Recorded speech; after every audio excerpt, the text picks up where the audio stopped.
Pasta அன்ஹெல்த்தியா? யார் சொன்னது? இந்த மாதிரி செஞ்சு பாருங்கள். எம்டி கேலரிஸ் இல்லாமல் ரொம்பவே நியூட்ரிஷனாக இருக்கும்.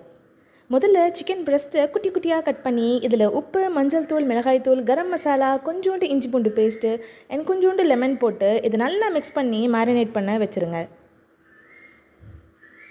இன்றைக்கி நம்ம 1 பாட் பாஸ்தா தான் செய்ய போகிறோம். இது செய்கிறது ரொம்பவே ஈஸி. ஸோ ஸ்கிப் பண்ணாமல் வீடியோ எண்ட் வரைக்கும் பாருங்கள். ஒரு பேனில் பட்டர் சேர்த்துக்கோங்க. இன்றைக்கி பாஸ்தாவோட பேஸ் சாஸ்க்கு நான் எல்லோ பம்கினும் கேரட்ஸ் தான் எடுத்திருக்கேன். உங்களுக்கு வேணும்னா நீங்கள் ரெட் பெல் பெப்பர்ஸும் எடுத்துக்கலாம். நல்லா ஃப்ளேவர்ஃபுல்லாக இருக்கும்.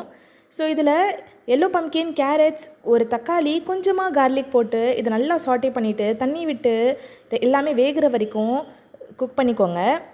இது ட்ரை ஆனதும் வேறு பாத்திரத்துக்கு மாற்றி இது நல்லா ஆற விட்டுக்கோங்க. இது ஆறுற கேப்பில் அதே பேனில் மறுபடியும் பட்டர் போட்டு நம்ம மேரினேட் பண்ணி வச்சுக்கிற சிக்கனையும் போட்டு இது நல்லா ஃப்ரை பண்ணி எடுத்துக்கோங்க. இதையும் வேறு ஒரு பாத்திரத்துக்கு மாற்றி வச்சுருங்க. இப்போ மிக்சர் ஜாரில் நல்லா அந்த ஆறின மிக்ஸ்சரையும் போட்டு 2 வரமிளகா, கொஞ்சமாக நட்ஸ் சேர்த்துக்கோங்க. ஏன்னா நல்லா க்ரீமியாக இருக்கும். கிரைண்ட் பண்ணி எடுத்துக்கோங்க. உங்களுக்கு வேணும்னா இதை நீங்கள் ஸ்ட்ரெயின் பண்ணியும் வச்சுக்கலாம். இதை போட்டுட்டு கன்சிஸ்டன்சி அட்ஜஸ்ட் பண்ணிக்கோங்க. 2 ஸ்லைஸ் இல்லை 3 ஸ்லைஸ் சீஸ் சேர்த்துக்கோங்க. சீஸ் மெல்ட் ஆகிற வரைக்கும் ஃபஸ்ட்டு இதை குக் பண்ணிக்கோங்க. அப்புறம் தேவையான அளவு சால்ட் அண்ட் பெப்பர் சேர்த்து நம்ம குக் பண்ணி வச்சுக்கிற சிக்கனையும் சேர்த்து பாயில் பண்ண வீட் பாஸ்தா இல்லை மில்லட் பாஸ்தா கூட நீங்கள் எடுத்துக்கலாம். இதையும் சேர்த்துக்கிட்டு நல்லா கலந்து விட்டுக்கோங்க. கன்சிஸ்டன்சி ரொம்ப திக்காக இருக்குது அப்படின்னு ஃபீல் பண்ணிங்கன்னா பாஸ்தா பாயில் பண்ண வாட்டரை கொஞ்சமாக சேர்த்துக்கோங்க.